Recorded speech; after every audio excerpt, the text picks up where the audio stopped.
नेहा जी शुरू कर दीजिए। हाँ जी, हाँ जी। International forum for promoting homoeopathy द्वारा आयोजित हिंदी दैनिक वेबिनार की इस श्रृंखला में मैं डॉक्टर नेहा कक्कड़ यहाँ पर उपस्थित सभी डॉक्टर्स का स्वागत करती हूँ। वेबिनार स्टार्ट करने से पहले हम 1 मिनट की साइलेंस प्रेयर करेंगे।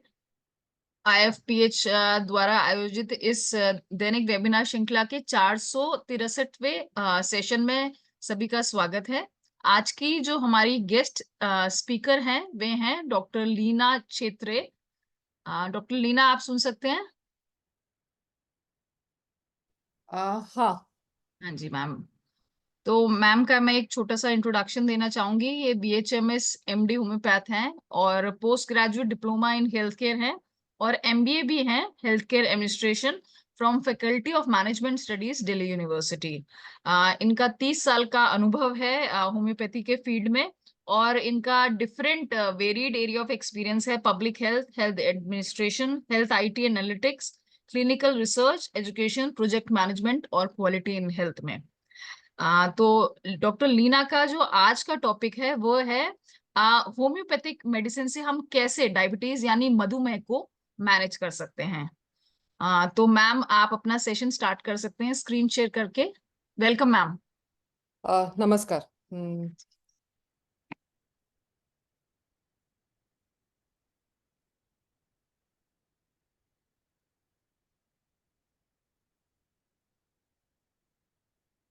शेयर स्क्रीन कर लीजिए मैम।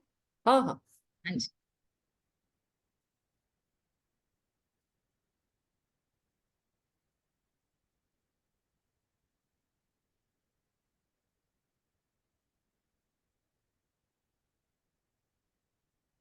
दिख रहा है आपको? हाँ जी बिल्कुल मैम। ठीक है। सो नमस्कार। सर का धन्यवाद सर। पहले भी आपके साथ जो भी डिस्कशन हुआ था हमारे पहले, वो भी बहुत इफेक्टिव और अच्छा रहा। और मेरे ख्याल से आपका जो प्रयास है सारे हमारे होम्योपैथ्स को एक लाना और एक्सपीरियंस शेयर करना, ये अपने आप में ही बहुत अच्छा है। और इसके साथ मैं आज आपका हमारा जो टॉपिक है उसके बारे में डिस्कस करना शुरू करती हूँ। बेसिकली आज का टॉपिक है management of diabetes mellitus with homeopathy. तो आप सारे लोग जानते ही हैं कि आजकल लाइफस्टाइल डिसऑर्डर्स बहुत बढ़ रही है। और उसमें जैसे हाइपरटेंशन है, कार्डियक इलनेसेस है, डिसलिपिडीमिया है, इसके साथ ही डायबिटीज मिलेटस भी बहुत ज़्यादा बढ़ रहा है। और अगर देखते हैं तो ऑल ओवर वर्ल्ड डायबिटीज तो है ही ज्यादा, लेकिन अगर हमारे भारत की बात करें तो यहाँ भी जो हम प्रिविलेंस कहते हैं, मतलब इसका नंबर ऑफ पेशेंट्स जो डायबिटीज से डायग्नोज हो रहे हैं या डायग्नोज भी नहीं हो रहे, इसको हम आइसबर्ग कहते हैं कि बहुत सारी चीजें जो है वो एक्चुअली आइसबर्ग मतलब पानी के नीचे है, लेकिन हम जो पानी के ऊपर तैरता बर्फ है उतना ही देख रहे हैं। तो वैसे ही स्थिति ये डायबिटीज मेलिटस की भी है। और इसमें दिन ब दिन केसेस डायबिटीज के बढ़ रहे हैं। और इसका महत्वपूर्ण जो कॉज है वो बेसिकली लाइफस्टाइल रिलेटेड प्रॉब्लम्स है। जैसे हाँ, पहले से अभी आज हम जो देख रहे हैं तो हमारे जो रहन सहन है वो बहुत फर्क हो गया है। और मॉडर्न जमाने के हिसाब से जो हम पूर्वों हमारे पुरखों में कहते थे या हमारे ग्रंथों में लिखा जाता था कि आपका कैसे आचार विचार या आहार या दिनचर्या होनी चाहिए, वो अभी हमारी नहीं रही क्योंकि हम सारे व्यस्त हैं। तो ये भी एक मेन वजह है लाइफस्टाइल डिसीजेस और डायबिटीज मेलिटस का प्रिवेलेंस बढ़ने का। इसमें नॉन इंसुलिन डिपेंडेंट डायबिटीज जो है वो बहुत कॉमन है। एंड वो बेसिकली लाइफस्टाइल डिसऑर्डर में आता है। आगे हम देखेंगे कि मेन क्या है प्रकार डायबिटीज के। या हमारे भारत में 8.7% से ज्यादा एडल्ट पॉपुलेशन को डायबिटीज है, ये मोटा मोटा देखा गया है। और वर्ल्ड की रेंज भी 4 से 11% के आसपास है। बट ये डायबिटीज का इतना ही नहीं है, बट उसके साथ आने वाले जो कॉम्प्लिकेशंस है वो भी देखने की बहुत जरूरी है, क्योंकि नंबर ऑफ कॉम्प्लिकेटेड जो केसेस है उसके साथ अगर प्रॉपरली ट्रीटमेंट डायबिटीज का नहीं हो, उसके चांसेस बढ़ते हैं, कोमॉर्बिडिटीज बढ़ते हैं, और आगे हॉस्पिटल स्टे या मेडिकल ट्रीटमेंट का जो बर्डन है फैमिलीज पे और ओवरऑल कंट्रीज पे, वो भी बढ़ता है। और बहुत बार हम ऐसे भी देखते हैं, हम जब इतने सालों की हम सारे लोगों की प्रैक्टिस है कि हम जब देखते हैं तब हमारे पास पता चलता है कि काफी सारे लोग एलोपैथी की मेडिसिन ले रहे हैं, फिर भी उनकी ब्लड शुगर कंट्रोल नहीं होती। और यही वजह है कि आपके जो पेशेंट्स आते हैं उनमें कॉम्प्लिकेशंस ज्यादा बढ़ते हैं। एंड इससे क्या होता है, कॉम्प्लिकेशंस बढ़ने से बर्डन बढ़ता है और उनको ट्रीट करना भी ज्यादा आगे मुश्किल हो जाता है। अब हम टाइप्स अगर देखते हैं तो ये जो मेन टाइप्स है वही मैंने यहाँ लिखे हैं।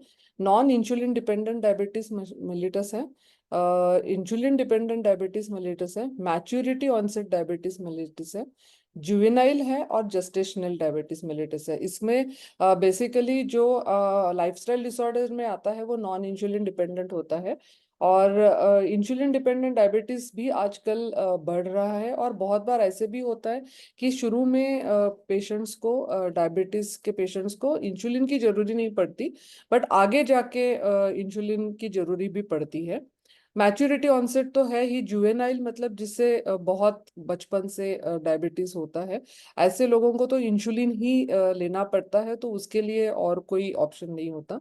जेस्टेशनल मतलब ड्यूरिंग प्रेगनेंसी या जो भी डायबिटीज होता है, बहुत मैक्सिमम लेडीज में वो आफ्टर डिलीवरी एंड वो कम हो जाता है, बट कुछ केसेस में वो कंटिन्यू भी रहता है।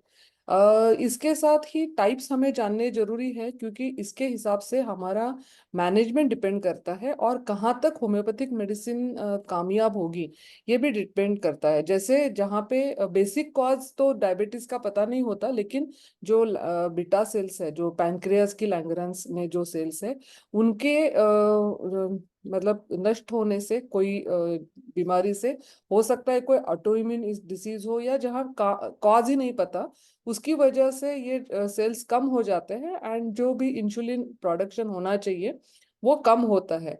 या बहुत बार जो इंसुलिन प्रोडक्शन होना चाहिए उतना होता है, बस उसकी क्वालिटी कम होती है, ताकि उसकी वजह से वो जो नॉर्मल ब्लड शुगर मेंटेन करने का काम है इंसुलिन का, वो नहीं हो पाता। और उसके सिवा जो आजकल बहुत हम चर्चा में है वो है इंसुलिन रेजिस्टेंस, वो भी एक डेवलप होता है। जनरली ये ओबेसिटी, सेंट्रल ओबेसिटी के पेशेंट्स में ज्यादा करके देखा जाता है। इसके साथ ही हम लोग आगे चलते हैं। इसके प्रेजेंटेशन क्या होते हैं, हमें कैसे पता चले कि ये पर्टिकुलर पेशेंट को डायबिटीज है। तो कुछ केसेस में तो जो मैंने मेन सिम्टम्स यहाँ पे लिखे हुए हैं, लेकिन बहुत बार ऐसे भी होता है कि पेशेंट्स को कोई भी प्रॉब्लम नहीं होता। रूटीन ट्रीटमेंट के दौरान, या हम लोग कभी रूटीन इन्वेस्टिगेशंस करने के लिए कहते हैं, या प्री ऑपरेटिव कभी पेशेंट्स को जैसे अनेस्थीसिया फिटनेस के लिए चेकिंग किया जाता है, तभी अचानक से पता चलता है कि ब्लड शुगर ज्यादा है। तो ऐसे एक्सीडेंटल फाइंडिंग्स भी होते हैं। और बहुत से जगह फ्रैंक जो डायबिटीज होता है उसमें ये सिम्टम्स भी पाए जाते हैं, जैसे आप सारे लोग जानते हैं, पॉलीडिप्सिया, पॉलीयूरिया, पॉलीफेजिया, ये होता है। ये ज्यादा भूख लगना, ज्यादा प्यास लगना, और यूरिन में ज्यादा फ्रीक्वेंसी ऑफ यूरिनेशन ज्यादा होना। इसके साथ ही रिपीटेड इन्फेक्शंस होते हैं, जैसे यूरिनरी इन्फेक्शंस हो गए या स्किन इन्फेक्शंस हो गए, ये बार बार होते रहते हैं। अचानक वजन कम होना, अ, उसकी कोई वजह समझ नहीं आना, ये भी एक डायबिटीज का लक्षण है, और कोई सिम्टम्स नहीं है। बट हम देखते हैं कि 2-3 महीने में कोई पेशेंट हमें कहता है कि पता नहीं, मैं खा पी सही रहा हूँ, सारा कुछ सही है, ना मैं डाइटिंग कर रहा हूँ, ना एक्सरसाइज कर रही हूँ या कर रहा हूँ, लेकिन फिर भी लास्ट 3-4 महीने से मेरा काफी वजन कम हुआ है। तो उनको पता नहीं होता ये वजन क्यों कम हो रहा है। ऐसे केसेस में हो सकता है ऐसे मरीजों को डायबिटीज हो। उसके बाद बहुत कमजोरी लगना, कोई सिम्टम नहीं है बट कमजोर करते हैं, कि कुछ काम करने का मन नहीं कर रहा है, सारा कुछ सही है बट काम नहीं कर रहे, टायर्डनेस है, कमजोरी है। विजन ब्लर्ड होना, मतलब सामने थोड़ा सा दिखने के लिए प्रॉब्लम्स होना। उसके बाद बहुत बार ऐसे ही होता है कि स्किन थिकनिंग हो जाता है, स्पेशली गर्दन पे या फिंगर्स पे, हाथों पैरों के, ये ब्लैकिश और थोड़ा रफ या थिक स्किन होने लगती है। और ये उसके मेन प्रेजेंटेशन है या सिम्टम साइंस हम जो भी कहें। उसके सिवा कुछ चंक ऐसे भी है जहाँ पे कोई भी सिम्टम्स नहीं है, फिर भी वहां पे अंडरलाइन डायबिटीज होता है और एक्सीडेंटल फाइंडिंग्स होते हैं। अब डायग्नोसिस कैसे किया जाए ये तो सारे लोग हम जानते हैं। ये चार पांच जो मेन टेस्ट है वो हम करते हैं। Basically blood sugar fasting post prandial करते हैं, रैंडम करते हैं, ग्लूकोज टॉलरेंस टेस्ट किया जाता है, या ग्लाइकोसिलेटेड हीमोग्लोबिन जो HB1AC हम कहते हैं ये किया जाता है। तो हर बार हम देखते हैं कि उसके रेंजेस चेंज होते रहते हैं। कभी अमेरिकन डायबिटिक एसोसिएशन कुछ कहता है पहले के रेंज ज्यादा थे वो कम हो गए, तो ये बार बार होता रहता है। बट ओवरऑल मैं अगर यहाँ फिगर डिस्कस करना चाह रही हूँ तो ब्लड शुगर फास्टिंग अगर 126 से ऊपर है तो हम डायबिटीज उसको कहते हैं। और अगर वो जैसे आजकल कहते हैं 100 से नीचे हो तो ही ठीक है, बट 100 to 125 में जनरली उसको प्री डायबिटिक कहते हैं, वो फ्रैंक डायबिटिक नहीं है। बट 126 से ऊपर है तो उसको डायबिटिक डायग्नोज किया जाता है। वैसे ही प्रोस्प्रांडियल शुगर अगर 200 से नीचे है, 140 to 200 से है, तो अगेन वो प्री डायबिटिक की रेंज में आते हैं, लेकिन 200 से ऊपर है तो उसको डायबिटिक ही कहा जाता है। उसके सिवाय रैंडम ब्लड शुगर 200 से ऊपर हो, glucose tolerance test generally glucose दे के 75 ग्राम दे के पानी में घुला के दिया जाता है, वह बहुत स्वीटन ड्रिंक दे के। वो 1 घंटा 2 घंटा 3 घंटे से ब्लड सैंपल लिया जाता है और वो देखा जाता है। जनरली आप देखते हैं कि वो ANC में भी किया जाता है। वैसे ही ग्लाइकोसिलेटेड हीमोग्लोबिन है, तो पहले के जो 2 3 टेस्ट है वो हो सकता है कोई खान पान में अगर चेंज हो या प्रॉपर फास्टिंग नहीं हो, मतलब 5 घंटे का ही फास्टिंग है, 7 घंटे का ही है, तो हो सकता है कि ये फिगर थोड़े ऊपर नीचे आ जाए। लेकिन ग्लाइकोसिलेटेड हीमोग्लोबिन जो होता है वो अगर 6.5 से ऊपर है तो ये तो कंफर्म डायग्नोसिस होता है डायबिटीज मेलिटस का। और ये जनरली 1 2 दिन का या आपके जो भी खाने पीने में अगर चेंज है तो उससे कोई फर्क नहीं पड़ता, आप जानते हैं, क्योंकि वो 2 3 महीने का जो आपका ओवरऑल ब्लड शुगर लेवल रहता है उसके हिसाब से जो हीमोग्लोबिन में ग्लूकोज लिया जाता है, ग्लाइकोसिलेटेड हीमोग्लोबिन है, उससे हमें एग्जैक्टली पता चलता है कि क्या ब्लड शुगर इनका कैसे रहा लास्ट 3 महीने 4 महीने में, और क्या वो डायबिटिक है, प्री डायबिटिक है, और अगर डायबिटिक है तो वेदर उनका कंट्रोल अच्छा है डायबिटीज का या ब्लड शुगर का या नहीं। ये सारी चीजें हमें ग्लाइकोसिलेटेड हीमोग्लोबिन से पता चलती है। उसके बाद जब भी हम कोई भी डिसीज की बात करते हैं तो हम हमेशा कहते हैं prevention is better than cure. But हर कोई चीज प्रिवेंशन से बाहर भी होती है, क्योंकि वहाँ काफी सारे फैक्टर्स होते हैं, जेनेटिक होता है, लाइफस्टाइल होता है, आपका जो भी एनवायरमेंटल स्ट्रेस होता है, या आपका जो भी लाइफस्टाइल होता है उससे भी फर्क पड़ता है। बट अपार्ट फ्रॉम दैट हम उसको कंट्रोल तो जरूर कर सकते हैं, बट कोशिश तो करेंगे प्रिवेंट होने की। बट प्रिवेंट अगर ना कर सके तो एटलीस्ट कंट्रोल तो कर सकते हैं, इसीलिए मैंने यहाँ प्रिवेंशन और कंट्रोल दोनों लिखा है। तो ये क्या जरूरी है, हमें रूटीन चेकिंग करना चाहिए ब्लड शुगर का, स्पेशली अगर आपकी फैमिली हिस्ट्री है या आप अगर 40 के ऊपर है तो आप साल में एक बार या जैसे भी आपको अगर सिम्टम्स कोई आते हैं तो या रूटीन में भी आप अपना चेकिंग कराना चाहिए। एक्सरसाइज करना बहुत जरूरी है, diet and normal range of weight, ये तो हम सारे लोग ही जानते हैं।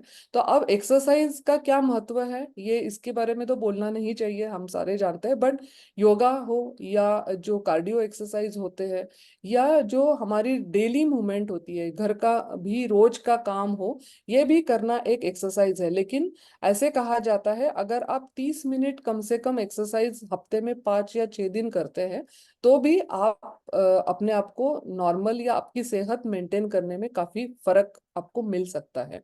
उसमें नॉर्मल मॉर्निंग वॉक हो या जब भी आपको टाइम है तब आप खा लो, खाने के बाद भी थोड़ा सा ब्रिस्क नहीं लेकिन थोड़ा टहलना भी जरूरी है। वैसे ही ब्रिस्क वॉकिंग हो, उसके बाद कोई योगा हो, प्राणायाम हो, जिम जाते हो, जो भी आप एक्सरसाइज कर सकते हैं वो आप करें। उससे आपके ब्लड शुगर नॉर्मल रहने के लिए काफी मदद होती है। और बहुत बार ऐसे भी देखा है कि अगर रात को खाने के बाद अगर कोई टहलता है 20 मिनट आधा घंटा, तो उनकी फास्टिंग शुगर कंट्रोल भी सही होता है। अगर ना टहले तो वो थोड़ा सा फर्क पड़ता है, क्योंकि वो एक्सरसाइज से आपका मसल्स भी यूज करते हैं जो एक्सेस ग्लूकोज है। At the same time insulin resistance भी कम होता है, क्योंकि आप अगर ओबेसिटी भी कम होने के चांसेस हो जाते हैं। तो हम लोग मेंटेनिंग नॉर्मल रेंज कहते हैं, तो बेसिक मेटाबॉलिक रेट होता है और बीएमआई होता है।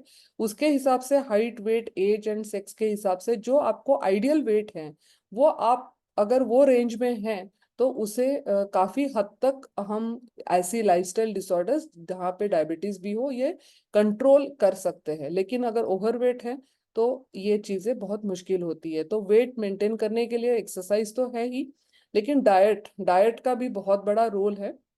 डायबिटीज नहीं है तो भी, या डायबिटीज है किसी को वो भी, वहां पे सारे ही जानते हैं कि कार्बोहाइड्रेट्स, प्रोटीन्स एंड फैट्स, ये तीन मेन इंग्रेडिएंट्स होते हैं या कंपोनेंट्स होते हैं कोई भी डाइट का। और कार्बोहाइड्रेट अगर ज्यादा खाते हैं तो उसमें chances of blood sugar increase का ज्यादा हो जाता है। तो वो कंट्रोल होना जरूरी है। इसीलिए चावल हो गया, आलू हो गया, ये जो रिच कार्बोहाइड्रेट फूड है, वो कम करने के लिए कहा जाता है डायबिटिक पेशेंट्स के लिए।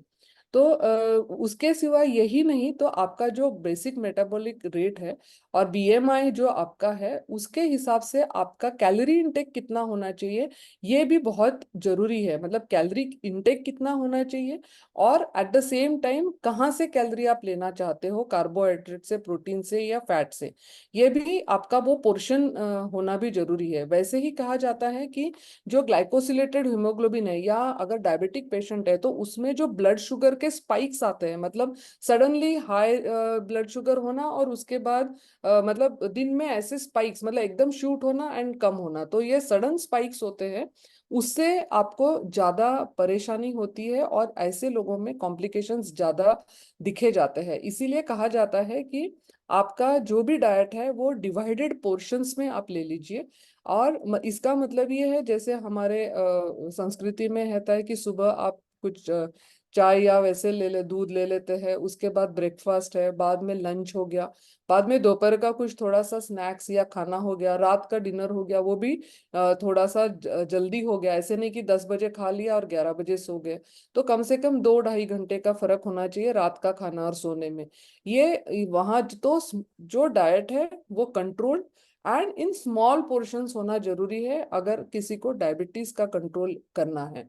उसके सिवाय जैसे कार्बोहाइड्रेट की मैंने बात करी, उसके हिसाब से ग्लाइसेमिक इंडेक्स करके जो होता है फूड्स का, तो कुछ फल हो या फूड ऐसे होते हैं कि वो खाने से उनको सडनली स्पाइक्स होते हैं ब्लड शुगर को। तो अगर कोई डायबिटिक है तो हमें पेशेंट्स को वो हिसाब से डाइट चार्ट देना भी जरूरी है, डाइट प्लान भी जरूरी है। इसीलिए बहुत सारी चीजें, जैसे आम हो गया, पपीता हो गया, इसमें काफी शुगर होता है, केला हो गया, तो हम ऐसे फ्रूट्स को मना नहीं करते, लेकिन बैलेंस डाइट के तहत मना नहीं करते, लेकिन उसको कितना खाना चाहिए, कितना मतलब है, वो भी हमें बताना जरूरी है। तो डाइट बहुत इंपॉर्टेंट है, ना कि जस्ट दवाई देने से ये चीजें कंट्रोल हो सकती है या प्रिवेंट हो सकती है। लेकिन अगर ये चार चीज का हमने पहले से ही ख्याल रखा, तो हो सकता है कि बहुत से लोगों में डायबिटीज का जो प्रॉपर डेवलपमेंट है वो डिले हो जाए, या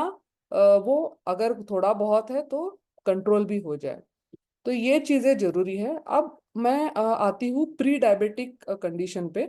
तो आप जानते हैं प्री डायबिटिक का मतलब है कि जिनकी ब्लड शुगर नॉर्मल भी नहीं है, लेकिन उनकी रेंज जहाँ पे हम डायबिटीज डिक्लेयर कर सकते हैं ऐसे भी नहीं है, तो ये इन बिटवीन रेंज है।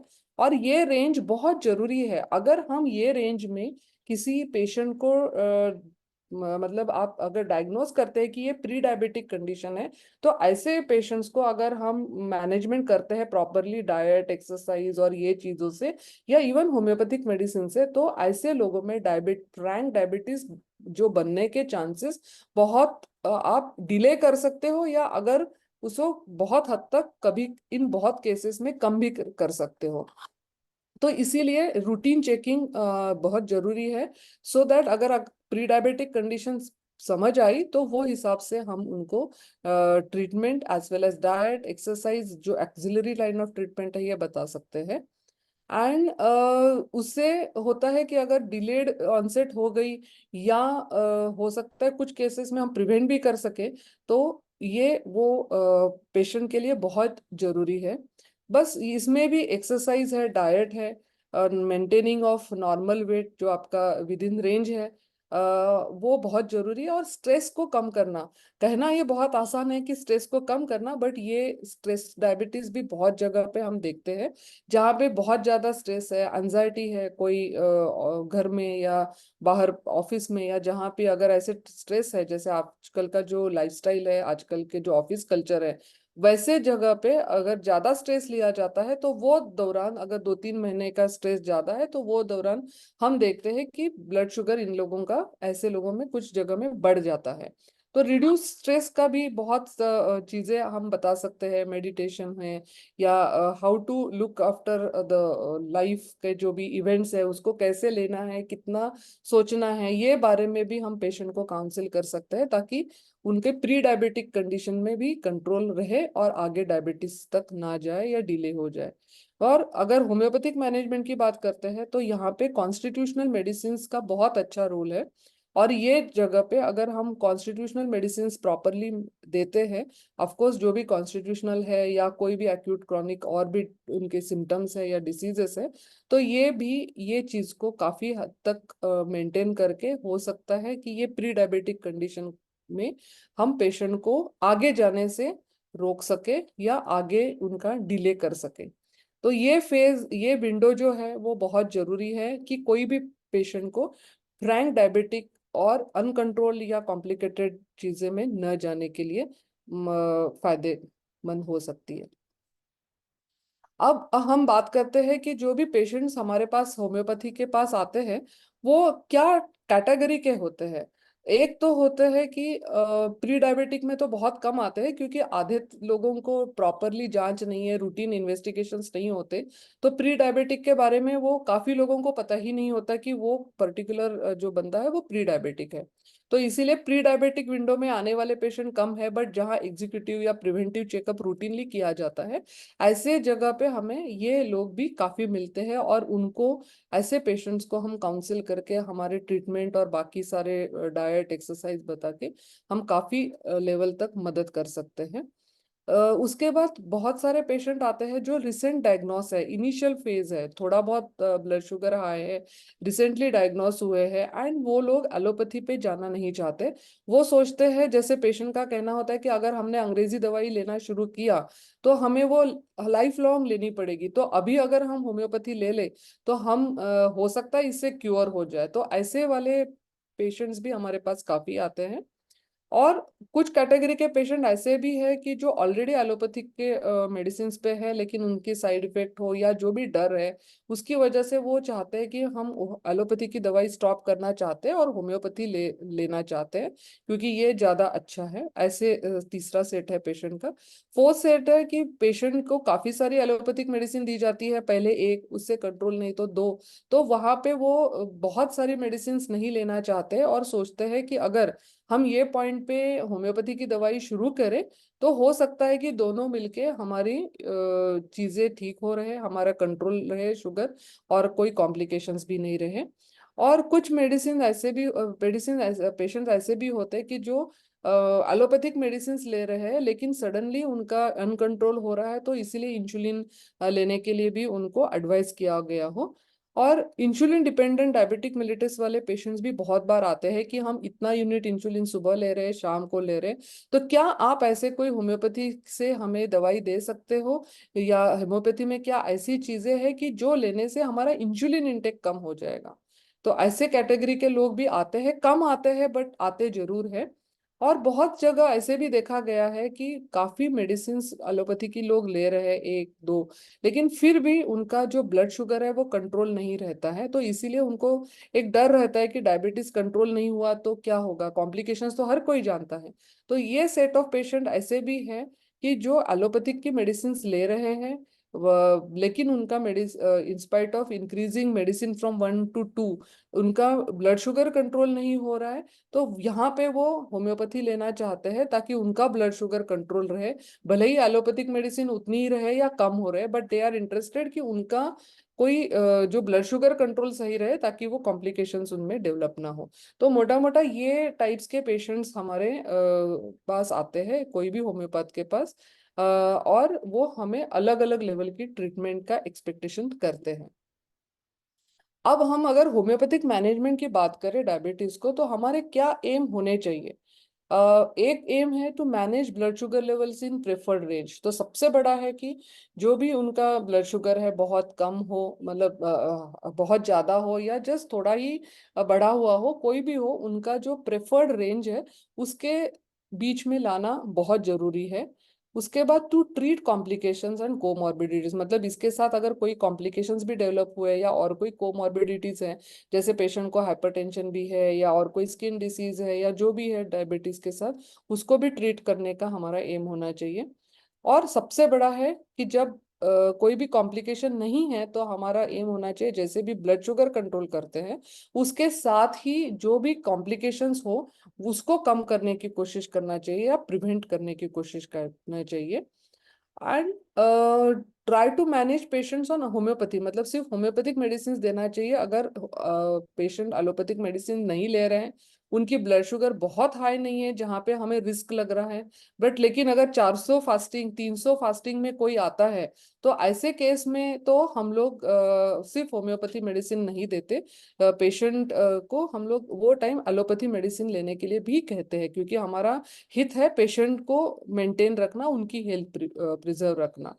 उसके बाद वैसे ही जब अगर multiple allopathic medicine oral medicine ले रहे हैं, तो उसको एलोपैथिक मेडिसिन को कम करना ये भी हमारा एक एम हो सकता है। एंड उससे मतलब होम्योपैथी मेडिसिन देके बहुत बार ऐसे भी देखा गया है कि उनकी need to take allopathic medicine भी कम होती है, या वो दोनों मेडिसिन चलती है साथ में, उनका ब्लड शुगर जो पहले कंट्रोल नहीं होता था वो अब कंट्रोल होने लगता है। और उसके साथ ही अदर बाकी जो भी एक्यूट और chronic illnesses along with diabetes patient में आ जाते हैं, और इन्फेक्शन हो, अपर रेस्पिरेटरी ट्रैक हो, यूरिनरी ट्रैक हो, कोई स्किन की प्रॉब्लम हो, उसको भी ट्रीट करना। तो ये हमारे मेन एम होने चाहिए for managing any case with homeopathy. उसके बाद अब हम ट्रीटमेंट प्लान की बात करते हैं। तो मोटा मोटा देखो, होम्योपैथी में टोटलिटी ऑफ सिम्टम्स देखी जाती है। तो जो भी प्रेजेंटिंग कंप्लेंट है, जब भी केस लेते हैं, तो हम ओवरऑल टोटलिटी बना के जो भी पेशेंट को मेडिसिन वहाँ सुटेबल है वो प्रॉपर पोसोलॉजी में, प्रोटेंसी में, रिपीटेशन में देते ही है। लेकिन यहाँ पे कॉन्स्टिट्यूशनल मेडिसिन का बहुत इंपॉर्टेंस है, क्योंकि ये मेडिसिन आपको काफी हद तक chronic cases specially diabetes mellitus में काफी हद तक फायदेमंद होती है। तो मैं ऐसे नहीं कहूंगी कि यही कॉन्स्टिट्यूशनल है, जो भी कॉन्स्टिट्यूशन का पेशेंट हो वो अगर प्रॉपरली दी जाती है तो उसमें काफी मदद होती है। एंड जनरली देखा जाता है कि high potency and infrequent repetition, of course जो भी पेशेंट की ससेप्टिबिलिटी है उसके हिसाब से, but infrequent repetition and high potency में अच्छा इफेक्ट हमें मिलता है। लेकिन अगर पेशेंट में काफी कोमॉर्बिडिटीज है, लाइक बहुत सारे कॉम्प्लिकेशंस है, तो हम लोग बहुत ज्यादा हाई पोटेंसी नहीं देते, मिडिल पोटेंसी या लोअर पोटेंसी देना ज्यादा अच्छा होता है। उसके साथ ही इंटरकरेंट या माइजमेटिक मेडिसिन है, जैसे सोरा है तो सल्फर, सोरानम, थुजा, ये सारी चीजें जो प्रिडोमिनेंट माइजम है या जो भी need of that particular patient है, वो हिसाब से देना भी जरूरी होता है, क्योंकि ये ऑफकोर्स क्रॉनिक डिसीजेस है, ये क्रॉनिक प्रॉब्लम है, तो माइजमेटिक मेडिसिन देना भी हमें पड़ता है। और that has to be done to give the long term benefit to the patient. साथ में जो भी एक्यूट प्रॉब्लम्स होते हैं उसको हम एक्यूट टोटलिटी लेके मेडिसिन देते हैं। वैसे ही मदर टिंचर्स या लोअर पोटेंसी में जो ट्राइचुरेशन है उसका भी फायदा होता है। लेकिन हम देखते हैं कि मदर टिंचर जनरली जो हमारी कॉमन है, सिजेजियम है, सिफेलिंड्रा है, ये सारी मदर टिंचर्स ब्लड शुगर जो रेज है उसको कंट्रोल करने में मदद होता है। और उससे बहुत अच्छे हद तक, मतलब अलोंग विद कॉन्स्टिट्यूशनल मेडिसिन, अगर हाई ब्लड शुगर है, आपको तुरंत कम करना है, जल्दी कम करना है, तो ऐसे एरिया में मैं अपने मैंने आपको देखती हूँ कि ये मदर टिंचर्स अगर हम पेशेंट को दे देते हैं, ऑफ कोर्स अगर सिम्टम्स उसके मिलते हैं तो ये काफी हद तक ब्लड शुगर आपको जल्दी कम करने में मदद करते हैं। लेकिन सिर्फ मदर टिंचर से काम नहीं होता, यहाँ पे आपको बाकी जो अंडरलाइन मेडिसिन है वो भी देनी पड़ती है। वैसे ही ऑक्सिलरी लाइन ऑफ मैनेजमेंट तो मतलब वॉक करना, ये जो हम कहते हैं डाइट एंड ऑल, ये भी बहुत जरूरी है। लेकिन प्लान ऑफ ट्रीटमेंट ये इन मेन लाइन ये पॉइंट्स से हमें कोई भी डायबिटिक पेशेंट का करना चाहिए। अब एक मैं थोड़ा सा कुछ 40 केस मैंने रखे थे जहाँ पे हाई ब्लड शुगर था एंड पेशेंट्स को ऑलरेडी पेशेंट्स एलोपैथिक मेडिसिन ले रहे थे। लेकिन एक मेडिसिन दो मेडिसिन लेने के बाद भी उनका ब्लड शुगर कंट्रोल नहीं हो रहा था। तो ऐसे कुछ 40 केस मेरे पास थे, तो उसका मैंने एक एनालिसिस किया है। तो वो एक एज ए एक्सपीरियंस मैं आपको बताना चाह रही हूँ। तो इसमें कॉन्स्टिट्यूशनल मेडिसिन थे, तो वो तो काफी पाए गए। लेकिन इसमें ये जो कॉन्स्टिट्यूशनल मेडिसिन है वो मेनली आए थे नाइट्रम्यू, सेपिया, लैकेसिस, अर्सेनिकाल, कालिका, पल्सेटिला, कैलकेरिया का, फास्फोरस, टाइफेसाग्रिया, लाइको, नक्सोमिका। तो ये वही 40 केस में ये मेडिसिन मैंने दिए थे और इसमें काफी अच्छा रिजल्ट आया था। बट जो भी कॉन्स्टिट्यूशनल होगा वो मदद करेगा, बट ये 40 केस का ऑब्जर्वेशन या एनालिसिस ये था। उसके बाद इंटरकरेंट मेडिसिन की बात करें तो सल्फर सबसे ज्यादा मैंने यूज किया था, या वो इंडिकेटेड था, ना कि जस्ट सल्फर देना है इसीलिए, बट इंडिकेटेड मैक्सिमम पेशेंट्स को मैंने सल्फर दिया था। तो अगर सोरिक बैकग्राउंड देखते हैं तो सल्फर सोरानम मैक्सिमम है, उसके बाद ट्यूबरकुलर, थुजा, मेडोरानम एंड कार्सिनोसिन है। तो ये जो 40 पेशेंट का एनालिसिस है, इससे मेरे को लगता है कि सोरिक एंड ट्यूबरकुलर मायाजम की तरफ वो ज्यादा थे, मतलब कंपैरेटिवली 40 पेशेंट, और बाकी जैसे साइकोटिक या सिफिलिटिक में कम थे। तो यहाँ पे सल्फर मैक्सिमम लोगों को मैंने दिया क्योंकि वो नीड था, सिम्टम्स थे, मतलब जो भी इंडिकेटेड रेमेडी थी, इसीलिए, ना कि जस्ट देने के लिए। और उसमें काफी हद तक ब्लड शुगर कंट्रोल होने में मदद हुई थी। और मोस्टली मैंने 30 पोटेंसी से स्टार्ट किया था, लेकिन जहाँ पे बहुत ज्यादा सिमिलैरिटी थी या बहुत बहुत नीड थी, वहां पे 201 भी दिया गया था। मदर टिंचर्स की अगर बात करते हैं तो काफी मदर टिंचर्स में ये 3 मदर टिंचर्स मेरे को ज्यादा अच्छे लगे देने में, जिससे हमें रिजल्ट ज्यादा आया। एक है सिजिजियम, सिफिलेंड्रा एंड एसिड फॉस। तो ये तो हम सारे जानते हैं, लेकिन ये मदर टिंचर मैंने कभी भी सिंगल सिर्फ मदर टिंचर नहीं दिए हैं, हमेशा कॉन्स्टिट्यूशनल मेडिसिन के साथ। जब भी ब्लड शुगर ज्यादा है तो उसको कंट्रोल करने के लिए ये दिया है। ऐसे भी नहीं है कि हमेशा मतलब 2 महीने 3 महीने में चलाते रही हूँ। लेकिन जहां भी लगा कि ब्लड शुगर थोड़ा सा ज्यादा हो रहा है, स्पेशली मैंने देखा कि 9 से ऊपर अगर ग्लाइकोसिलेटेड हीमोग्लोबिन आ रहा है, या तो ही मैंने जनरली इनको ऐड किया था सिम्टम्स के हिसाब से। और इसमें सिजेजियम, सिफेलेंड्रा, एसिड फॉस में ज्यादा सिजेजियम का यूज रहा, और वो काफी हद तक पेशेंट की ब्लड शुगर जल्दी कम करने में मेरे को अच्छा रिजल्ट दिया इन सिजेजियम ने बेसिकली। उसके बाद जो भी देखा था कि ये सारे लोग एलोपैथी की पेशेंट्स एलोपैथी की मेडिसिन ले रहे थे, तो इसका एक एनालिसिस में किया कि अगर उसके साथ कंजॉइंटली हमने होम्योपैथिक मेडिसिन चलाई, जो भी सिम्टम सिमिलरिटी हो, कॉन्स्टिट्यूशन हो, जो भी है, तो मैंने इसके जो एनालिसिस किया कि कोई भी डिफरेंस नहीं था। मतलब होम्योपैथी एलोपैथी चला, लेकिन कोई, मतलब होम्योपैथी चलाने से उनके ब्लड शुगर लेवल में कोई कंट्रोल नहीं हुआ, ऐसे एक भी केस नहीं था। हर एक को होम्योपैथी से फायदा ही हुआ। अब बाकी का देखते हैं कि medicine continued with decrease in blood sugar level. Medicine मतलब एलोपैथिक की मेडिसिन और होम्योपैथी की वैसे ही दोनों कंटिन्यू रही।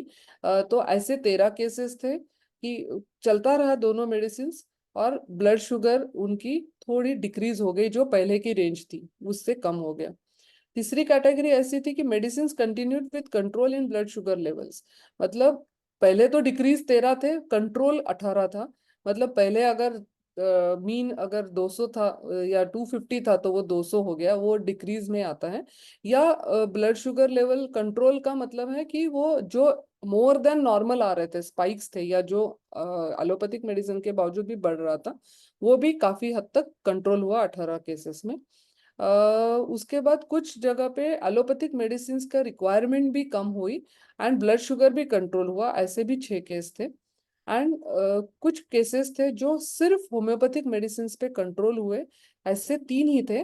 और ये 3 केस जो मैंने देखा वो इनिशियल फेजेस में थे, ज्यादा साल हुए नहीं थे उनको ट्रीटमेंट एलोपैथिक के लेने, तो उनका रिजल्ट थोड़ा सा अच्छा आया। एंड ऑफ कोर्स जो ऑक्सिलरी लाइन ऑफ ट्रीटमेंट है वो भी ऑफ कोर्स मदद किया, बट वो टाइप की स्टडी मैंने की नहीं है कि क्या ओवरवेट में था तो ये कम हुआ, या कैसे ये तो हम कंट्रोल नहीं कर सकते कि पेशेंट ने कहा डाइट एंड वो हम सजेस्ट तो करते हैं, आप जानते हैं। लेकिन जिनको इनिशियल फेज था डिसीज का, वहां पे ज्यादा अच्छा रिजल्ट आया। अब increase in blood sugar level मतलब एलोपैथी और होम्योपैथी लेने के बाद ब्लड शुगर बढ़ा, ऐसे कोई भी केस नहीं था। इसका मतलब हर केस को इसका फायदा हुआ। अब ओवरऑल अगर मैं एक्सपीरियंस की बात करती हूँ ट्रीटमेंट ऑफ डायबिटिक केसेस में, तो constitutional medicine along with intercurrent medicine, जैसे मेनली एंटीसोरिक मेडिसिन है, वो ज़्यादा इफेक्टिव रही एंड मेजॉरिटी ऑफ केसेस में वो सब फायदा रहा। और जैसे मैंने पहले बताया, मदर टिंचर्स जो है वो हाई ब्लड शुगर कंट्रोल करने में, जल्दी कंट्रोल करने में मदद गार रहे। उसके बाद homeopathy has a role to management of long standing and uncontrolled diabetes, and वो आपको blood sugar with along with allopathic medicine अभी देते हैं, तो भी इसको कंट्रोल करने में फायदा होता है। ये मैं आपको इसीलिए बताना चाह रही हूँ क्योंकि बहुत सारे पेशेंट्स हमारे पास जब आते हैं तो उनका मेन एम होता है कि आप उनकी ब्लड शुगर कंट्रोल करना है। और दूसरा, कुछ कैटेगरी ऐसे भी होते हैं कि जिनको चाहते हैं कि वो एलोपैथिक दवाई बंद करे, तो ऐसे जगह हमारा रोल बहुत जरूरी है। हम कभी भी पेशेंट के भले के हिसाब से सोचे, अगर हम होम्योपैथी और एलोपैथी भी साथ में चलाते हैं तो पेशेंट का फायदा होता है। और अगर बहुत हाई शुगर है तो हम कभी भी रिस्क नहीं लेना चाहिए हम लोगों ने कि सडनली मेडिसिन स्टॉप करें और हम उसको झूठा आश्वासन दे, नहीं हमारे पास बहुत अच्छी दवाइयां हैं, आप ये ले लो, भले ही अंग्रेजी दवाई छोड़ दो, ऐसे हमें करना नहीं चाहिए। तो यही मेरा कहने का यहाँ पे एम्फसाइज का मतलब था, इसीलिए मैंने वो एनालिसिस आपको बताया कि दोनों साथ दवाई देने से भी पेशेंट्स को फायदा होता है। आप रिपीटेड फॉलोअप करते हो तो पेशेंट्स को उससे अगर आप प्रॉपरली समझाते हो, काउंसिल करते हो, तो ये बेनिफिट होता है पेशेंट्स के लिए। उसके बाद बहुत कम पेशेंट्स होते हैं परसेंटेज से, वो अगर ओवरऑल देखें तो होम्योपैथी मेडिसिन के बाद उनका एलोपैथिक दवाई कम होती है, लेकिन होते हैं, हालांकि नंबर्स कम होते हैं। बेसिक एम होता है टू कंट्रोल, वो कंट्रोल हम अच्छी तरह से मेंटेन कर सकते हैं मेजॉरिटी ऑफ केसेस में। एंड जहाँ पे लॉन्ग ड्यूरेशन ट्रीटमेंट हो वहाँ पे थोड़ा सा ज़्यादा टाइम लगता है, लेकिन जो कम ड्यूरेशन के डायबिटिक केसेस है वहाँ पे होम्योपैथिक मेडिसिन मैंने जल्दी काम करते हुए देखी है, या जल्दी इफेक्ट इन लोगों को होता है। अगर कॉम्प्लिकेशंस की बात करें तो आप सारे जानते ही, ये कुछ कॉम्प्लिकेशंस मैंने यहाँ पे लिस्ट डाउन किए हैं। एक तो इन्फेक्शंस, रिपीटेड इन्फेक्शंस होते हैं, गैंग्रीन जैसी चीजें भी होती है, रेटिनोपैथी आंखों का, नेफ्रोपैथी, न्यूरोपैथी, वैस्कुलर डिसीजेस भी, स्पेशली पेरिफेरल वैस्कुलर डिसीजेस भी दिखती है। उसके साथ ही हमें वो भी है कि कीटोएसिडोसिस या कोमा, ये चीजें भी हम काफी हद तक देखते हैं। स्किन प्रॉब्लम्स भी होते हैं, जैसे कोई स्किन डिसीजेस है, स्किन डिसीजेस भी हम लोग देखते हैं काफी हद तक। उसके साथ अगर हम देखते हैं इसको, स्किन प्रॉब्लम्स भी ज्यादा हद तक होती है, रिपीटेड इन्फेक्शन, फंगल इन्फेक्शंस, ये चीजें भी हमें दिखने आती है। उसके बाद ट्राइग्लिसराइड्स लेवल या डिसलिपिडीमिया में ट्राइग्लिसराइड लेवल भी, अगर ब्लड शुगर कंट्रोल नहीं है तो ट्राइग्लिसराइड्स लेवल्स भी बढ़े हुए दिखते हैं। हार्ट डिसीजेस भी होते हैं जनरली, मायोपैथी, कार्डियोमायोपैथी हो गया, या जो भी कोरोनरी वैस्कुलर डिसीज है, ये भी हम इसमें देखते हैं। और होम्योपैथ्स की अगर बात करें तो इसमें से repeated infections, specially fungal infections, गर्मी में जैसे बॉइल्स होना, फरंकल, कार्बनकल होना, ये केसेस हमारे पास काफी आते हैं। वो दवाई लेते हैं फिर भी उनकी ट्रीटमेंट नहीं होती। ऐसे जगह पे होम्योपैथी का बहुत अच्छा रोल होता है, और वो हम काफी हद तक उनके ये इन्फेक्शंस कम करने में मददगार साबित होते हैं। जैसे काफी फंगल इन्फेक्शन होता है, रिंगवर्म इन्फेक्शन भी काफी हद तक देखा जाता है ऐसे केसेस में, और वो भी हम होम्योपैथी से अच्छी तरह कंट्रोल करने में कामयाब होते हैं। ऑफ कोर्स गैंग्रीन जैसे जगह पे बहुत कम जगह पे ऐसे केसेस हमारे पास आते हैं, लेकिन अगर ऐसे हमें मौका मिलता है तो हमारे जो इवन सिंपल ऑइंटमेंट कैलेंडुला भी हमें अच्छा मदद देता है पेशेंट को। और ऐसे जगह पे ऑफ कोर्स बाकी के मेडिसिन भी हम देते हैं, तो इसमें काफी हद तक फायदा पेशेंट को होता है। रेटिनोपैथी, नेफ्रोपैथी में क्या है, वो सिम्टम्स के बेस पे हम दवाई देते हैं, तो उसका फायदा होता है। उसके साथ न्यूरोपैथी में बहुत सारे पेशेंट ना झंझनाहट होती है हाथों में या पैरों में, या जो लेस सेंसेशन है स्पेशली पेरिफेरल नर्व डैमेज से, ऐसे पेशेंट्स में भी हम लोग, या इवन कार्पल टनल सिंड्रोम भी कुछ कुछ जगह पे पाया जाता है, नॉट एग्जैक्टली बट सिमिलर, हाथ में झंझनाहट है, ऐसे पेशेंट्स में भी काफी हद तक होम्योपैथी मददगार साबित होती है। Of course keto acidosis and coma के पेशेंट्स, होम्योपैथ के पास मेरे ख्याल से बहुत कम चांसेस है कि हमें वो कोई ट्रीटमेंट करने का मौका मिले। अगर मिलता है तो खैर वो भी हम कर सकते हैं, लेकिन जो कॉमन प्रॉब्लम्स है या जो कॉमन कॉम्प्लिकेशंस है उसमें हम लोग इवन ट्राइग्लिसराइड्स जहाँ ज्यादा है, या ऐसे जगह पे भी ऐसे ही प्रॉब्लम्स में हम लोग काफी अच्छी तरह हेल्प कर सकते हैं होम्योपैथी से, और एक अच्छा मैनेजमेंट पेशेंट को कर सकते हैं। उसके बाद जो भी ये डिसीजेस है, जो भी प्रोग्रेशन है डिसीज का, ये डिसीज प्रोग्रेशन हम होम्योपैथिक मेडिसिन से कहाँ ना कहाँ उसको डिले कर सकते हैं। रोक तो सकते हैं तो बढ़िया है, बट कितना हद तक रोक सकते हैं इसकी कोई स्टडी अभी ऐसे है नहीं, तो मैं कुछ आपको ऐसे कह नहीं सकती हूँ। बट ऑफ कोर्स इसके सिवाय और भी कोई पॉइंट हो, किसी को कुछ डिस्कस करना हो या पूछना हो, तो इट्स वेलकम। बट ये मेरा ओवरऑल एक्सपीरियंस था towards treatment of diabetes from homeopathy, through homeopathic में। ऑफ कोर्स एक ये कॉम्प्लिकेटेड डिसीज है, मल्टी डिसीजेस है, वहाँ मल्टी ऑर्गन्स इन्वॉल्व होते हैं, ये जनरलाइज मेटाबॉलिक डिसऑर्डर्स है, तो ऐसे जगह पे हमें क्रॉनिकली पेशेंट्स को ट्रीटमेंट करना है, फॉलो अप करना होता है, और बहुत बार हमें बाद में बाकी की एलोपैथी ट्रीटमेंट भी साथ में चलाने की तैयारी रखनी चाहिए, क्योंकि हम जो भी करते हैं वो पेशेंट का भला सोच के करना चाहिए। तो यही मेरा जो प्रेजेंटेशन था सर, और कोई भी क्वेश्चंस हो या कोई डिस्कशंस हो तो इट्स। अपने बड़ा अच्छा जो अप्रोच है मेथोडोलॉजी को बहुत ही साइंटिफिक ढंग से आपने प्रेजेंट किया है। निश्चित रूप से ये बहुत इम्पोर्टेंट है। और हम लोगों ने ये देखा कि डायबिटीज जो है तो जिसको कि मैं अक्सर कहा करता हूँ, मैं अक्सर कहा करता हूँ कि डायबिटीज जो है जो जीवन में स्वीटनेस की का इम्बैलेंस होता है, हमें मीठापन का जो है तो असंतुलित हो जाता है। और मीठापन असंतुलित और पूरा ये जो है कहते हैं कि सॉल्ट एंड स्वीट्स है ना, दो चीज है, मीठा और नमकीन। तो पहले हम लोग कहते थे कि मीठा हो जाए है ना, लेकिन अब कहते हैं कि कुछ नमकीन हो जाए। ये एक अच्छा इम्पोर्टेंट आइडिया मेरे दिमाग में ये आया कि जब भी हम डायबिटीज की चिंता करते हैं, देखते हैं, तो जो आपने कॉन्स्टिट्यूशनल अप्रोच कहा वो बहुत ही इम्पोर्टेंट। कॉन्स्टिट्यूशनल अप्रोच जो है तो वास्तव में बहुत ही महत्वपूर्ण है, और आपने बहुत अच्छा किया कि आपने इंडिविजुअल मेडिसिन का थेराप्यूटिक इंडिकेशंस नहीं दिया। ये भी मैं अच्छा दृष्टिकोण मानता हूँ, क्योंकि किसी एक दवा को दिमाग में बैठा करके चलना डायबिटीज के ट्रीटमेंट करने के लिए नाइंसाफी होगा। तो इसके साथ में मैं और किन्हीं को कोई मैसेज तो है, सभी ने नाइस प्रेजेंटेशन ही कहा है। कॉन्स्टिट्यूशनल जिन कॉन्स्टिट्यूशनल मेडिसिन में फिर जिम्ना जिम्ना इससे मदर टिंचर तो बहुत सारे हैं, जिसको कि जिम्नीमा, ये सब है, बहुत सारे नाम दिए गए हैं, लोगों ने भी देखा है, यूज किया है। बट सभी में एक चीज को देखना जरूरी होता है कि हम लोग उसमें कॉन्स्टिट्यूशनल, अगर मदर टिंचर भी देना हो तो ऐसा नहीं है कि हम आंख मूंद करके जिम्ना दे देंगे या जैम्बोलिनम दे देंगे, ऐसा नहीं।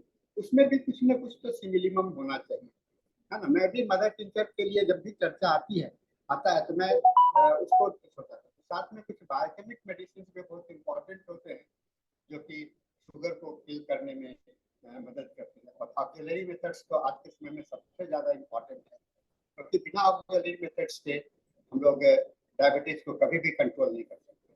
और जैसा कि मैंने प्रारंभ में कहा कि इम्बैलेंस ऑफ स्वीटनेस, है ना, असंतुलन जीवन में, तो लाइफ को संतुलन आज के समय में जब हम लोग वन साइडेड हो जाते हैं या स्ट्रेस्ड हो जाते हैं, जो कि मॉडर्निटी के साथ में बढ़ता चला जा रहा है। इसलिए लाइफ स्टाइल डिजॉर्डर को कंट्रोल करने के लिए मुझे लगता है कि ये मेंटेनिंग फैक्टर बन जाता है। बहुत हम लोग कभी कभी देखते हैं कि हम लोगों ने बहुत अच्छा टोटलिटी ड्रॉ किया, फिर भी पेशेंट में चेंजेस नहीं आता, क्योंकि हमने उसके मेंटेलिटी को ठीक नहीं कर पाए। इसी बीच में एक क्वेश्चन आ चुका है, mother died from cancer, daughter is diabetic, taking insulin injection, how to manage it with the homoeopathy. Sundaram Shailendra Kumar ji का क्वेश्चन है, mother died from cancer. Madam, ये आपके लिए क्वेश्चन है, mother died from cancer, daughter is diabetic, taking insulin injection, how to manage with the homoeopathy. हाँ, धन्यवाद question के लिए। इसमें बेसिकली ये बहुत मेन चीजें आपने दी है, बट आप जानते हैं कि होम्योपैथी सिर्फ डायग्नोसिस पे या इस पे काम नहीं करता, बट इंडिविजुअलाइजेशन होम्योपैथी का बहुत बड़ा मेन एम है। तो कोई भी पेशेंट का जो भी केस टेकिंग कहते हैं हम लोग, तो वो केस टेकिंग करना जरूरी है कि क्या उनका एज है, उनका इंसुलिन क्यों दिया जा रहा है, क्या उनके मदर को सिर्फ फैमिली हिस्ट्री ऑफ कैंसर है, ये कहना और डायबिटीज को लिंकेज होना ये पॉसिबल नहीं है। तो एक फैमिली हिस्ट्री एक अलग है, जहाँ से हमें प्रीडिस्पोजिशंस या क्या फैमिली में वो है, या मायाजमेटिक डायग्नोसिस के लिए थोड़ा बहुत मदद हो सकता है। लेकिन अगर कोई इंसुलिन ले रहा है, तो क्या वो इंसुलिन डिपेंडेंट डायबिटीज शुरू से थे, या बाद में कुछ हो गया, या कोई एलोपैथिक के या कोई ऑपरेटिव सर्जरी पैनक्रियाज की या हुई, ये जानना भी जरूरी है। क्या ब्लड शुगर कितना है, कब से कंट्रोल हो रहा है। तो ये सारी बातें, उसके साथ उनके जो सिम्टम्स है या कॉन्स्टिट्यूशन है, वो जो हम पूरे केस टेकिंग करते हैं, वो करना बहुत जरूरी है। तो उसके बाद ही हम इसमें कुछ कंफर्म तौर पे बता सकते हैं।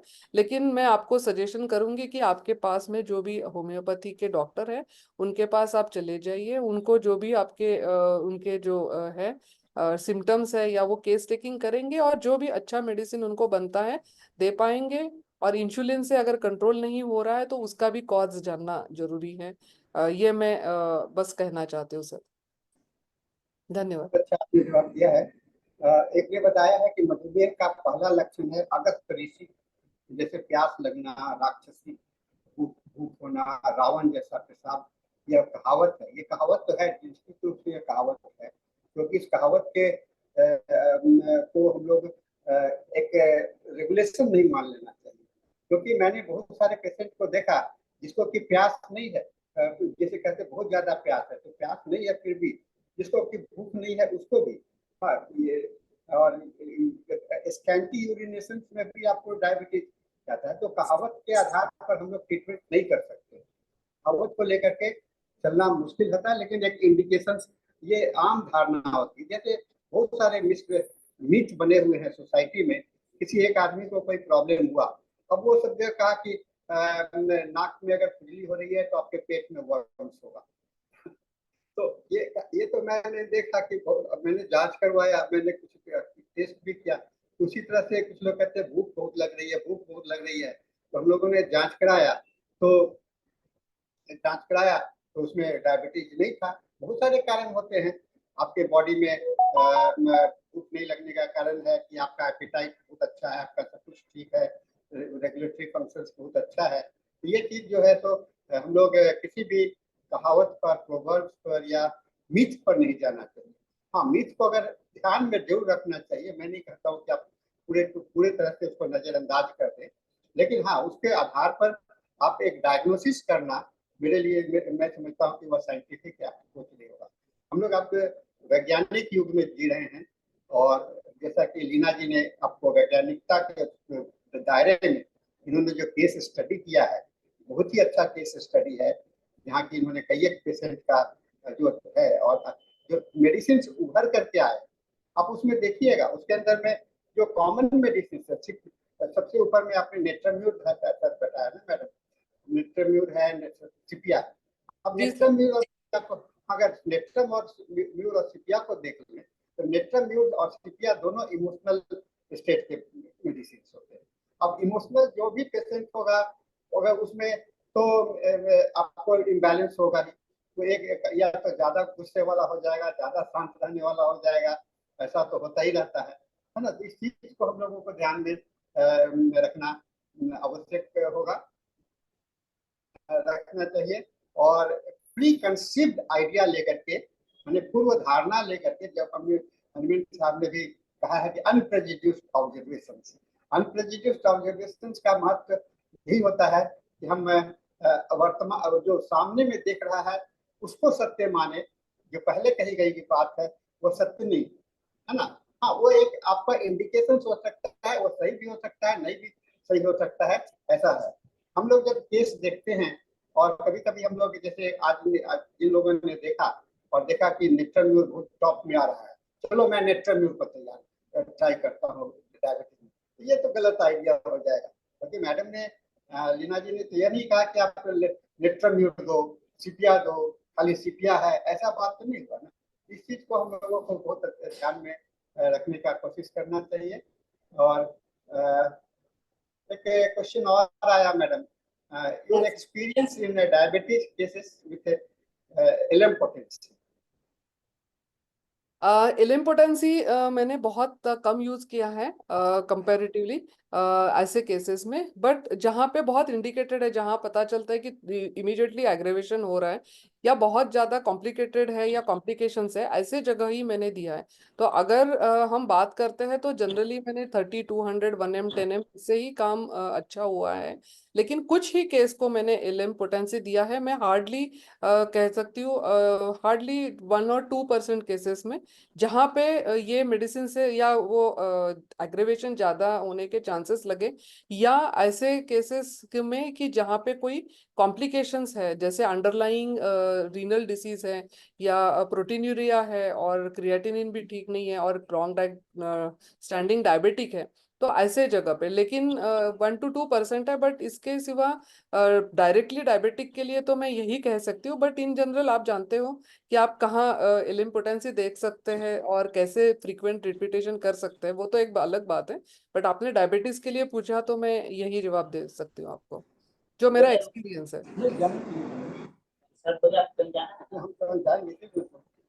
और मैं एलिम्पोटेंसी पर मैं भी कुछ करना चाहूँगा। एलिम्पोटेंसी क्योंकि मेरा एक्सपीरियंस जो है तो एलिम्पोटेंसी को लेकर के है, और मैं अपने प्रैक्टिस में बेसिकली एलिम्पोटेंसी को इस्तेमाल करता हूँ। और एलिम्पोटेंसी का जो मैं देख रहा हूँ, डायबिटीज के केसेस में भी एलिम्पोटेंसी बहुत अच्छा काम करता है। और खास करके आपको 0/1 से लेकर के 0/5 के बीच में ही केसेस आते हैं डायबिटीज के। तो मैं हरिनारायण जी, एलिम्पोटेंसी के विषय में और सेंटिसमल में अगर कंपैरिजन करने की बात होती है तो दोनों को कंपेयर नहीं किया जा सकता है, क्योंकि उसका जो रेंज है, इसका जो है तो एक डॉक्टर हेनीमैन ने कहा कि क्विंटियस रेंज है, मतलब कि एक लय में, एक वेव्स फॉर्म में है, माने एक के बाद में ऐसे बढ़ता है। तो ये कहता है डॉक्टर हेनीमैन का भी ये धारणा था, हम हाई जंप नहीं करें, है ना। हम लोग जैसे 30 के बाद में 200, 200 के बाद में 100, this is called high jump. तो ऐसे 30 से अगर पेशेंट 31 लेवल पर होगा, 35 लेवल पर होगा, तो वो हम लोग स्किप कर जाते हैं। लेकिन LM पोटेंसी में ये बात नहीं होती है। 1 के बाद में 2 होता है, 2 के बाद में 3 होता है। तो इस रेंज में ही हम लोग चलते हैं। और जब मुझे डेसिमल भी इस्तेमाल करना पड़ता है, मैं करता हूँ, तो उस समय में अगर मैं 30 दिया तो 30 के बाद में मैं 200 नहीं देता हूँ। 30 के बाद में मैं उसमें 31 करने का कोशिश करता हूँ। वो एक तरीका है। आपको जो आपके बॉटल में मेडिसिन लिए उसको 1:90 में 30 को अगर डाइल्यूट करके लगा दीजिए, वाटर सॉल्यूशन बना लीजिए, क्योंकि आपको टेम्पोररी यूज करना है, तो वो आपका ठीक हो जाएगा। 31 हो गया 30। इसको आप ल्यूक डी शेफर का ऑर्गेनिक ऑफ मेडिसिन पर एक्सपीरियंस पढ़िएगा, कमेंट्री पढ़िएगा। उन्होंने कहा कि प्लसिंग मेथड मतलब कि एक प्लस करके, प्लसिंग मेथड मतलब कि एक करके हम लोग आगे बढ़ते हैं। और किसी को कुछ सवाल है?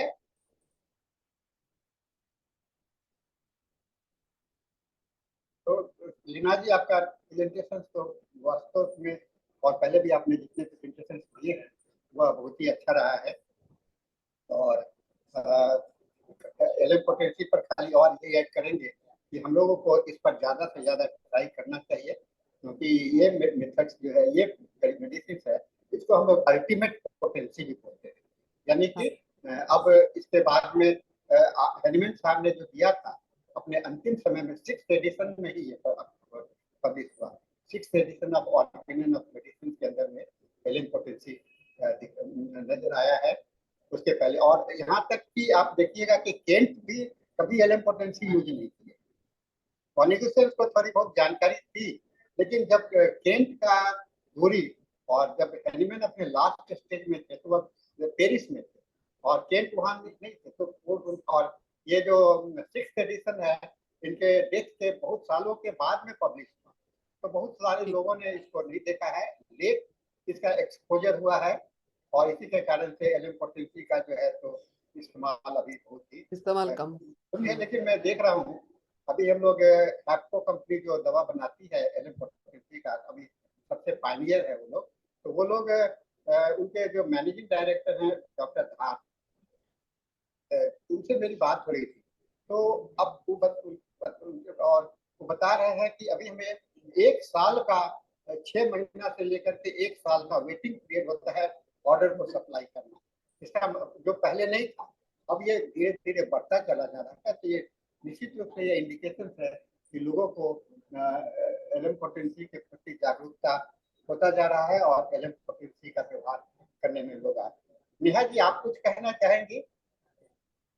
नेहा हाँ जी, जी आप सर, हाँ जी सर। सर, मेरा पर्सनल एक्सपीरियंस LM पोटेंसी के साथ तो इतना नहीं है, लेकिन हाँ, जैसे कि डॉक्टर लीना ने बताया, जो कॉन्स्टिट्यूशनल ट्रीटमेंट है, जैसे मेडिसिन हैं, जैसे acid phos, lycopodium, Calcarea carb, pulsatilla, मतलब कॉन्स्टिट्यूशन के बेसिस पे आप साथ में, जैसे स्पेशली 1M पोटेंसी अगर हम देते हैं तो उसका बहुत बढ़िया रिजल्ट आता है। शुगर एकदम से, मतलब मदर टिंचर से आप स्टार्ट कर सकते हैं जब बहुत ज्यादा, जैसे हाई शुगर है, 300 से ऊपर है पीपी शुगर या बहुत ज्यादा है, तो आप मदर टिंचर से स्टार्ट करिए। और मीनवाइल आप कॉन्स्टिट्यूशनल ड्रग उसकी, क्योंकि कई बार कॉन्स्टिट्यूशनल ड्रग पहली बार में नहीं पता चलती है, फर्स्ट या सेकंड सिटिंग में आपको पता चलती है, उसके बाद अगर आप कॉन्स्टिट्यूशनल पे आते हैं तो बहुत ड्रास्टिक बढ़िया रिजल्ट आते हैं और शुगर काफी जल्दी डाउन हो जाती है, और इवन एलोपैथिक मेडिसिन भी छूट जाती है। ये मेरा अपना पर्सनल एक्सपीरियंस रहा है केसेस के साथ। और इवन इंसुलिन की डोजेस काफी हद तक कम भी हो जाती हैं।